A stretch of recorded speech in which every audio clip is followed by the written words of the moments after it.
그죠? 좀 어색하기도 하고 좀 이상하게 느껴지기도 합니다. 뭔가 오늘 이 자리가 되게 낯설어요. 거의 한 2, 3주 넘은 것 같아요.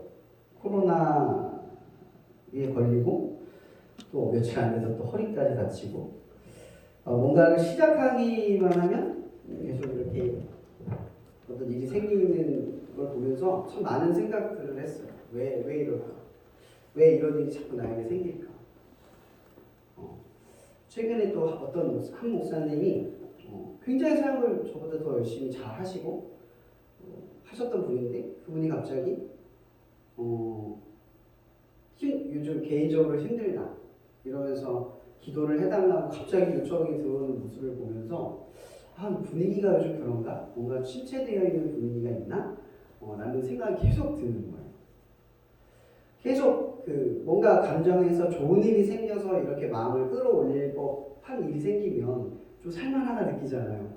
근데 계속 제 주변의 환경 속에서 안 좋은 분위기가 좋다라고 느껴지는 일들이 자꾸 안 느껴지고 또 낭패 같은 일들만 계속 상황이 생기는 거예요. 거의 2달, 11월 코로나 걸리면서부터 급격하게 그렇게 되어 갔던 것 같아요. 예상하지 않게. 제가 막 계속 몸을 아프면서 느꼈던 게 여전히 삶의 주권이 여러분들이 보기에 어디에 있다고 많이 생각이 들어요. 전도서의 말씀은 그런 말씀이 있어요. 너희는 청년의 때에 꼭 기억하라는 게 있어요. 뭘 기억하냐면 곤고한 날에 이르기 전에 창조주 하나님을 기억하라. 많은 사람들이 그래요. 아프면 조심하세요. 그때부터 조심하세요 이야기를 하거든요. 근데요, 제가 아프면서 늘 느끼는 거지만 건강은 건강할 때 지키는 거예요. 돈은 없을 때 아끼는 게 아니라 있을 때 아끼는 거죠. 맞죠? 돈을 버는 것은 돈이 있을 때 버는 거지 없을 때 버는 게 아니에요. 근데 우리는 보통 돈을 언제 모으고 언제 아끼자고 생각하죠? 없을 때. 돈이 없네? 그때부터 아껴요. 근데 이게 사람의 악한 습성 같아요.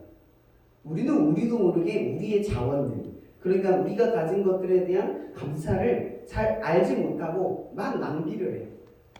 막 낭비를 하다가 결국 삶에 고난이 찾아왔을 때 우리는 이렇게 말하죠. 하나님 앞에. 하나님 저한테 왜 그러세요? 정작 주어졌을 때 낭비하고 있다가 우리는 그걸 잃고 나서 하나님께 핑계를 대요. 왜냐하면 우리는 항상 그 자원이 계속될 줄 알아요. 그 자원이 끊어질 거라고 생각하지 않아요. 혹시 여기 중에 나가 내일 죽을지도 몰라 생각하는 분 계세요? 없잖아요. 그죠? 젊으니까, 건강하니까. 근데 몸이 아픈 사람이 오늘을 살아갈 때 내일 내가 죽을 수도 있다는 생각을 할까요? 안 할까요? 당연히 하겠죠. 문득 그런 생각이 들었어요. 우리가 상황 때문에 감사하거나 상황 때문에 기쁜 건 어쩌면 인간의 나약한 본성에 나오는 습관이지 못할까. 튀어나오는 거죠. 그럴 때만 튀어나오는 거예요. 여러분 우리가 하나님을 찾을 때도 마찬가지잖아요. 힘들 때 찾죠. 좋을 때. 항상 내가 괜찮을 때는 어떠세요? 하나님을 찾으세요? 제가 왜 이런 이야기를 하냐면 바로 이것 때문이에요. 오늘 에스더의 이야기의 흐름을 가만히 보세요. 에스더의 이야기에서 등장하는 사람은 모르드게예요. 같이 등장하는 사람. 오늘 본문 말씀 1절에 뭐라고 되어 있냐면 그 후에라고 시작을 해요. 그 후에. 그죠? 그 후에라는 말이 무슨 의미죠? 어떤 일이 벌어지고 난 뒤에요. 잘 모르겠죠? 첫 1장에 어떤 일이 벌어지냐면 아수에로 왕이 왕이었을 때 갑자기 어떤 일이 벌어지냐면 그 술을 맡은 사람들 있죠? 술을 맡은 관원장 어떤 사람들이 이 왕을 죽이려고 작당을 해요. 그래서 술에다가 독약을 타는 거죠. 그 독약을 타서 먹이려고 했던 사건을 누가 목격을 하냐면 모르드게가 보고 그걸 왕의 신하들에게 말해서 보고를 해요. 그래서 그 독을 먹지 않고 왕이 그 위기를 벗어나게 되죠. 그러니까 이게 무슨 얘기냐면 2절에 그 후에는 어떤 사건이 일어난 거예요? 그 전에? 왕을 죽이려고 모사했던 사건이 일어난 거예요. 그러니까 그 후에 어떤 일이 벌어졌냐면 아하수에로 왕이 함무다다의 아들 누구요? 하만을 자기 외에 높은 권세 앞에 세웠대요. 이 얘기가 어떤 의미냐면 이 함무다다의 아들 이 하만은 어디 출생이냐면 아말렉 출생이에요. 아말렉인들의 야만성과 비겁함은 성경에 많이 나와 있어요. 오죽하면 하나님께서 아말렉 족속을 이 땅에서 완벽하게 진멸하라고까지 명령을 했어요. 하나님이 잘못해서가 아니에요. 그들의 악한 문화와 습성이 그들에게 물들어 있기 때문인 거죠. 그들을 제거하지 않으면, 악한 습관을 끊어내지 않으면 우리는 자꾸만 그 악한 습관에 잠식되는 것처럼 아말렉을 세상에 없이 하라라고 하나님 명령할 정도의 인간들이었다는 거예요. 그러니까 이렇게 보면 돼요. 아하수에로 왕이 하만을 왕의 대리자, 그러니까 그 권위 앞에 세웠다는 건 하만이 뭘 기대했기 때문인 거예요? 잔혹성을 기대했다는 거죠. 왕이 얼마나 만만하게 벌써 나를 죽이려고 했을까? 이 왕의 두려움이 잡힌 거예요. 그러니까 왕이 왕권을 지키려면 어떤 방법을 써요? 두려움을 갖게 해주는 거죠. 어떻게든지 보자. 그러니까 그 많은 야만성을 가진 사람이 누구예요? 함무다다의 아들 하만이 쏘게 된 거예요. 그렇게 해서 하만이 왕의 앞에 권세를 서서 왕만큼의 권세로서 이 바벨론 땅에서 권세를 사용하는 거죠. 그렇게 위세를 떨치면서 지나가요. 그렇게 이 함무다다의 아들 하만이 길을 걷고 있는데, 여기서 시작돼요. 길을 걷고 있는 거예요. 길을 걷고 있는데 많은 사람들이 왕의 권세, 이 왕의 힘을 가지고 걷는 이 하만 앞에서 어떻게 행동을 했겠어요? 게다가 야만성이 있고 난폭하고 사람을 죽일 수 있는 권세까지 준 이 하만에게 사람들은 어떻게 할까요? 잘못하면 죽을 수 있잖아요. 이런 옛날에 일제강점기 시대 때도요. 일본 순사들이 지나가면 아무 이유 없이 사람들을 잡아가고 죽이는 일이 있어서 일본 순사가 오면 얼마나 무서웠는지 아이들에게 그렇게 얘기를 해요. 너 자꾸 울면 순사가 와서 잡아간다. 그 정도로 무서운 존재였다는 거죠. 이 시대상을 보여주는 거예요. 그러니까 하만이 길을 걸을 때 사람들은 그의 난폭함과 잔혹성, 나를 죽일 수도 있구나. 근거 없이 나를 죽일 수도 있구나. 내가 싫어지면, 그냥 아무 이유 없이 내가 싫으면 죽을 수도 있구나. 그걸 알 수 있는 상황이라는 거예요. 근데 그 함무다다의 아들 하만이 길을 걸을 때 많은 사람들이 엎드려 절해요. 절한다기보다는 숙이는 거죠. 왕이 길을 걸을 때, 왕의 그 높은 권위가 있는 사람이 지나갈 때 쭉 길을 비키면서 얼굴을 쳐다보지 못하는 그 상황이 벌어진 거예요. 근데 오늘 어떤 문제가 생기냐면 한 사람, 모르드게라는 사람이 있어요. 이 모르드게라는 사람이 이 하만이 지나갈 때 고개를 숙이지 않아요.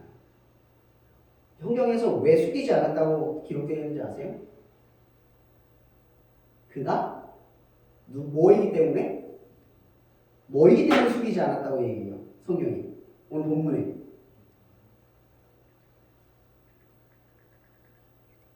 보면서 말씀 들으세요. 유다인이기 때문에. 뭐이기 때문에? 유다인이기 때문에 고개를 숙이지 않았다고 이야기해요. 근데 제가 이 말씀을 보다가 세심하게 보다가 뭘 보게 됐냐면 4절에 이런 말이 있어요. 이게 한 번 일어난 사건이 아니에요. 한 번 이런 사건이 일어난 게 아니라 4절에 뭐라고 돼 있어요? 맨 앞구절에 날마다 권하였대요. 누가? 아마 그의 친구, 가까운 친구 헤게라는 사람이 권했을 거예요. 헤게가 원한 거죠. 숙여. 너 이러서 죽어. 숙여. 친구가 이러지 마. 라고 이야기를 날마다. 한 번 얘기한 게 아니라 날마다 이 모르드게가 숙이지 않는 모습을 하만이 매번 지켜보면서 얼마나 날카로운 시선으로 지나갔을까요? 위협이 안 됐을까요? 모르드게가 겁이 없어서 그렇게 행동했을까요? 상상을 한번 해보세요. 그 상황을. 이런 그 당시 유대인들은 바벨론의 포로로 끌려갔어요. 근데 유대인들이 얼마나 자기들의 전통을 잘 지켰는지 이 유대인들은 바벨론, 그러니까 이방인들과 섞여 살지 않았어요. 그 시대 사람들은. 근데 우리는 참 희한한 건 이 모르드게라는 사람이 아이러니하게도 유대인들과 같이 어울려 사는 게 아니라 왕과 같이 살고 있다는 걸 보게 돼요. 이 얘기는 뭐냐면 이런 거예요. 이 모르드게가 유대인의 전통에 따라서 유대인들과 어울려서 사는 게 아니라 지금 세상 사람들과 같이 있는 거예요. 율법을 어긴 거죠. 명령을 어기고 거기서 사는 거예요. 그 어떤 이유가 있는지는 몰라요. 근데 그 상황이 어쩔 수 없는 상황도 있었겠죠. 우리는 그 상황에 대해서 추측하거나 말할 수는 없어요. 그러나 모르드게가 그런 상황 속에 지금 이방인의 땅에 있다는 거예요. 제가 왜 이 얘기를 강조하냐면 이런 거예요. 여러분 대학교 가는 친구들은 잘 몰라요. 일반 대학교 가는 친구들 가서 이제 점심에 그 학식 받아와서 기도할 용기 있어요? 그것부터 용기가 있냐고 말하고 싶어요.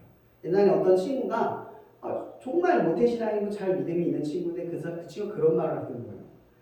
내가 그냥 물어봤어요. 식기도도 잘하고 있니? 라고 율법적인 게 아니라 당연한 말 질문을 했는데 그 친구가 하는 말 창피해서 못하겠어요. 이었어요. 여러분들이 그러겠다는 게 아니라 우리가 세상 가운데 살아가면 아주 작고 사소하게 여기는 신앙의 원칙들이 부끄럽게 느껴지고 하는 거예요. 하물며 모르드게는 두렵게 느껴지는 거죠. 여러분이 하는 식기도도 이 모르드게가 왕 앞에서 머리를 숙이지 않는 행동과 똑같은 거예요. 신앙적 행위. 여러분 우리가 일제강점기 시대를 잘 얘기하죠. 손양원 목사님과 주기철 목사님 이야기 잘 알아요? 유명하잖아요. 이분들이 왜 박해를 받고 심한 고문 속에 죽었죠? 뭐 일제 순사를 죽였나요? 아니면 태극기를 들고 싸웠나요? 아니요.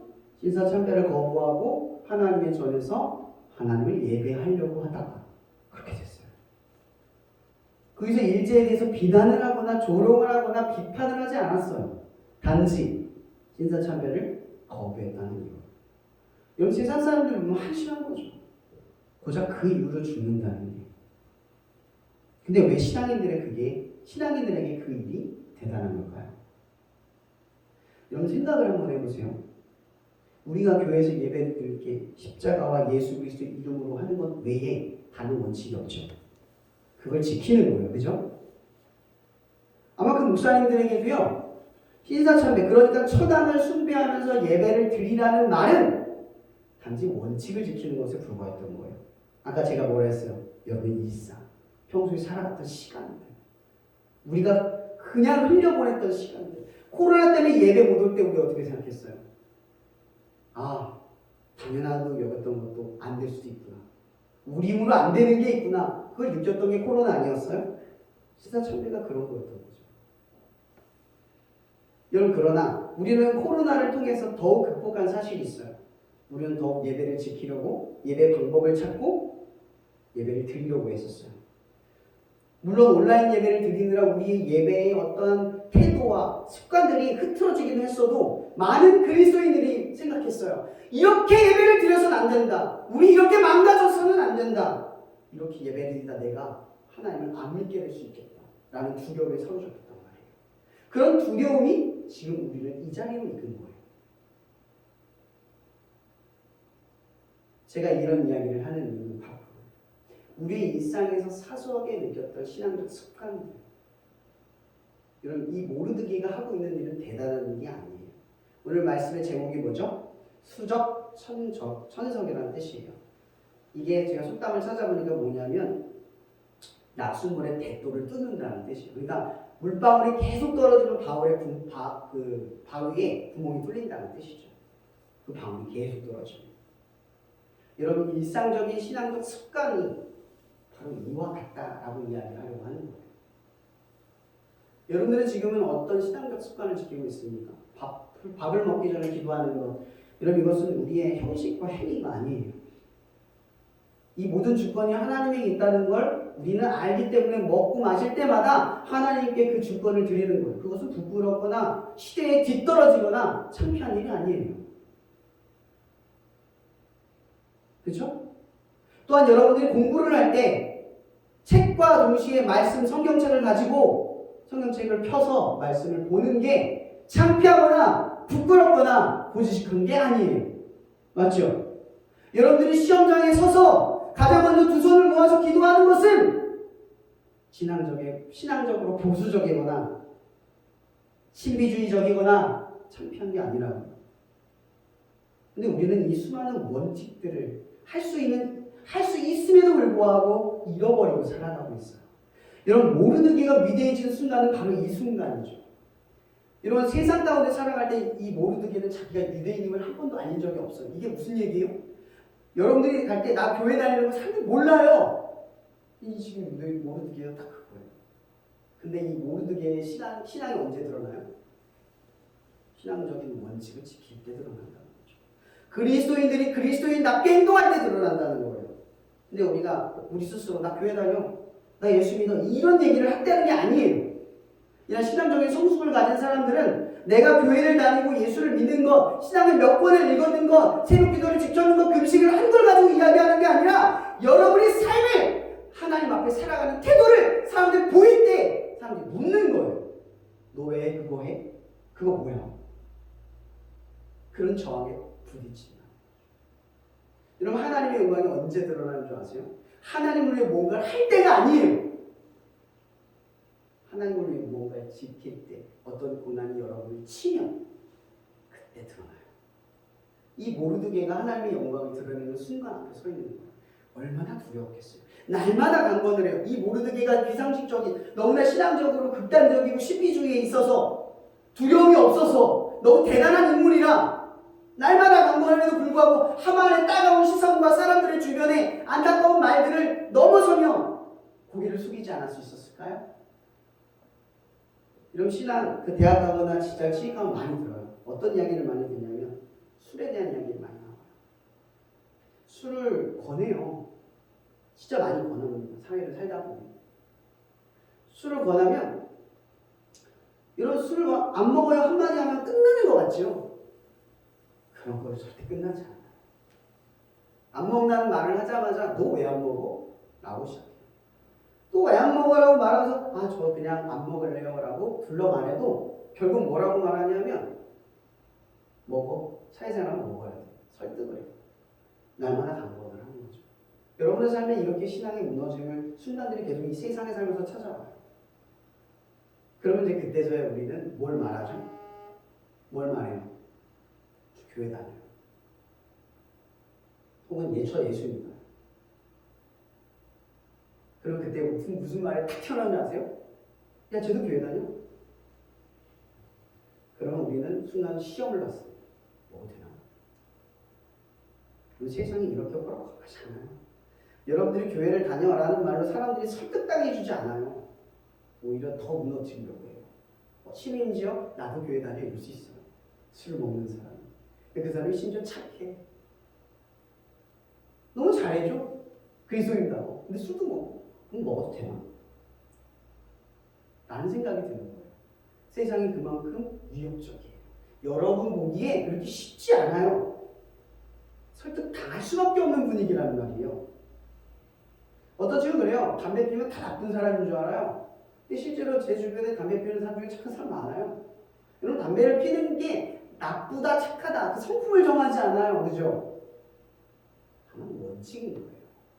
그리스도인들에게 그것은 그냥 원칙인 거예요. 근데 그 원칙을 지킴으로써 뭐가 드러나요? 내가 그리스도인입니다. 근데 사람들이 그때 그 그리스도인임을 제 교회 다녀 요 정도로 인식하면요, 사람들은 여러분 인정 안 하는 거예요. 몇 마디 말고 인정하더라고 하지 마세요. 그 저항을 계속 부딪히고 지켜갈 때 사람들이 알기 시작해요. 쟤는 교회 다니네요. 그래서 많은 이런 사회적 고민을 갖는 청년들 중에 그런 얘기를 하는 친구들 많아요. 처음에는 술을 먹는 권유를 거부하기 힘들었는데 시간이 지나고 나니까 사람들이 나를 그리스도인으로 알아주더라고요. 근데 다만 계속 불편한 게 있어요. 뭔지 아세요? 자기들끼리 술 먹고 자기들이 담배 피니까 나는 그 자리에 끼지 못해요. 못 듣는 자리가 많아요. 사회적 관계에 어울리지 못하는 어떤 핸디캡을 맞을 때가 많아요.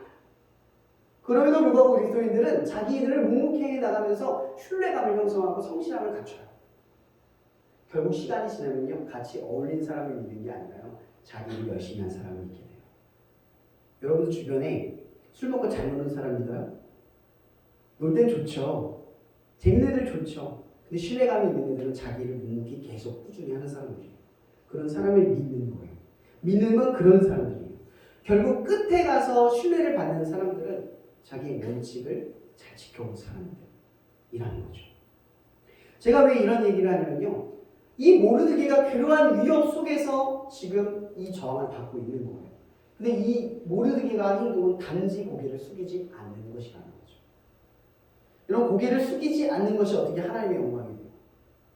고개를 숙이지 않는 것이 어떻게 하나님의 일의 시작점이 돼요? 근데 이게 시작이라고 말하는 거예요. 여러분들에게요, 대단한 일을 하라, 대단한 재능을 가져라 이야기를 하는 것이 아니라 목에 칼이 들어와도 이 원칙을 어기지 마라. 그 얘기를 하는 거예요. 그리스도인들의 삶은 원칙을 지키는 거예요. 제가 한 달 동안 아프면서 계속 그 생각이 들었어요. 저 솔직히 말하면 여러분 안 볼 때 욕도 했습니다. 너무 화가 났어요. 제가 허리를 갑자기 삐끗했잖아요. 그 공부 왔을 때. 너무 어처구니도 없었지만 그 다음날 이제 윤총이랑 출근하려고 어떻게든 저도 재정적으로 힘드니까 먹고 살아야 되니까 아픈데도 나가보려고 그때 차고 일어서가지고 나가다가 1층 계단에서 푹 주저앉았어요. 허리가 너무 아파서. 그래서 개처럼 기어서 집에 간신히 누워가지고 그냥 앞에 버려서 누웠다가 전화해가지고 못 간다고 말씀을 드리고 하루 미뤘는데 그게 저는 아예 못 가게 됐어요. 근데 오히려 잘 된 것 같아요. 허리가 낫지 않았으니까. 너무 화가 나는 거예요. 너무 내 뜻대로 되지 않으니까 화가 나는 거예요. 몸을 일으킬 수도 없고 화장실 가는 것도 너무 힘들어서 먹는 것도 너무 고통스럽고 잘 때 몸을 뒤트는 것도 힘들고 계속 그런 상황이 벌어지니까 막 눈물도 쏟아지면서 억울하고 답답하고 열불이 터지는 거예요. 그렇게 일주일을 보냈던 것 같아요. 어떻게든 나아보려고 한의원에 혼자 1mm씩 걸어갔어요. 1시간을 걸어. 그 짧은 거리를, 얼마 되지도 않은 거리를 아픈데 걸어갔어요. 근데 일주일 내내 나을 줄 알았어요. 안 나더라고요. 그렇게 주일 예배도 못 드리고 아무 데도 못 가고 쉬게 됐어요. 신앙적 모든 습관이 흐트러진 거예요. 평소에 책을 읽고 말씀을 읽고 말씀을 전하고 사역을 했던 모든 시간들의 습관 원칙들이 깨졌어요. 원하지 않았는데 그런 삶의 위협 앞에 서고 나니까 어떤 생각이 들었냐? 원칙을 다시 세워야겠다 라는 생각이 든 거예요. 제가 원칙을 다시 세우기로 마음 먹었던 이유는 딱 하나예요. 이 상황 앞에 굴복하고 싶지 않더라. 이게 어떤 상황인지는 몰라도 내가 그리스도인임을 잃어버릴 수가 없다는 생각이 드는 거예요. 그래서 그때부터 다시 누워서 책을 읽고 말씀을 보고 기도를 하고 아픈데 묵상을 하고 그렇게 나머지 한 주를 병원 다니면서 한 주를 보냈어요. 근데 상황이 더 나아지는 것이 아니라 점점 더 안 좋아지는 거예요. 전 지금 어떤 상황이냐면 아직도 허리가 삑하면 다시 예전으로 돌아갈 수밖에 없는 좀 위태로운 상황. 지금 아프지는 않아요. 약간 저릿저릿한데 그때 그 지난주 화요일날 아플 때도 지지난주죠. 아무 이유가 없이 그냥 뚝 하고 그냥 넘어온 거거든요. 그러다 보니까 제 안에 두려움이 있는 거예요. 이러다가 괜찮다가 뚝 해서 또 넘어지고 못 일어나면 어떡하지? 아무것도 못하는 거죠. 근데 아무것도 못하는 상황이 찾아오니까 무슨 생각이 들었냐면 아파도 해야 할 일을 하자. 상황이 어찌하든 해야 될 일을 하자. 라는 생각이 든 거예요. 그래서 멈췄던 사역들을 다시 한번 점검해보고 해야 할 일들을 다시 한번 찾아보게 됐어요. 그렇게 말씀을 보고 준비를 하면서 이 모르드게가 깨달게 느껴지는 거예요. 내 목에 칼이 들어와도 지키는 것이 무엇이 있을까? 하나님을 위해 지키는 것이 무엇이 있을까라고 생각이 드니까 빵인 거예요. 제가 몸을 아프고 나니까 하나님을 금방 잃어버리더라고요. 그런 제 비참한 모습을 보고 나니까 내 삶의 고난이 찾아봤을 때 나도 똑같이 이렇게 무너질까 봐 두렵더라고요. 그때 저는 눈을 떴어요. 뭐가 눈을 떴냐면 제가 다른 걸 다 잃어도 잃지 말아야 할 것이 있어요. 이 모르드게가 그거예요. 이 모르드게에게 있어서 고개를 숙이지 않는 것은 모든 걸 다 잃어도 이것만큼은 잃지 않겠다라는 확신이었던 거죠. 그게 뭘까요? 모르드게는 왕의 술 관원에 맞는 거기에 직속 하관에서 일하는 공무원인 거예요. 그러니까 돈도 벌고 있고 어느 정도 사회적 자리와 위치가 있는 거죠. 그런 삶을 살아가고 있는 거예요. 근데 하만 앞에서 고개를 숙이지 않는 것은 그것을 걸고 고개를 숙이지 않는 거예요. 그걸 잃는 상황이 와도 고개를 숙이지 않는 거예요. 이런 비슷한 인물의 길을 걸어갔던 인물이 누가 있죠? 똑같은 상황의 인물이 있죠. 다니엘. 여러분 다니엘이 하는 일이 뭐 대단했나요? 하나님을 위해서 어떤 큰 대단한 사역과 운동을 했나요? 교회를 세웠나요? 성경에 아무런 그런 기록이 없어요. 오히려 성경에서 다니엘이 했다는 건 뜻을 정하여 야채를 먹지 않고 하루에 3번 예루살렘을 향하여 절한 것뿐이에요. 근데 그 일이 성경에 기록될 만큼 대단했던 건 일상에 주어진 상황 속에서 지켜왔던 아주 사소한 것들을 꾸준히 지켜왔기 때문에 이 돌을 뚫는 힘을 알았기 때문에 라는 거예요. 여러분들 그런 생각 들지 않아요? 여러분의 삶이 마지막에 찾아온다면 여러분들은 어떤 모습이 될 것 같아요? 하나님 앞에 어떤 모습이길 바라세요? 근데 문득 우리는 생각해 봐야 합니다. 갑자기 찾아온 상황 속에 갑자기 위대함이 출현할 수는 없어요. 갑자기 드러난 상황 속에 하나님을 위한 위대한 선택을 할 수 있는 이 모르드게의 선택은 꾸준히 그런 삶을 지켜온 사람에게만 나타나는 거예요. 제가 여러분들에게 말하고 싶은 건 바로 이겁니다. 지금부터 하나님의 원칙을 지켜가세요. 아주 작고 사소한 것일지라도 그걸 부끄러워하지 않고 그게 하나님을 드러낼 수 있는 통로라는 걸 생각하고 하세요. 아주 작은 것 쉽기도. 대학 가서 사람들 시선 아는 것 하지 말고 하세요.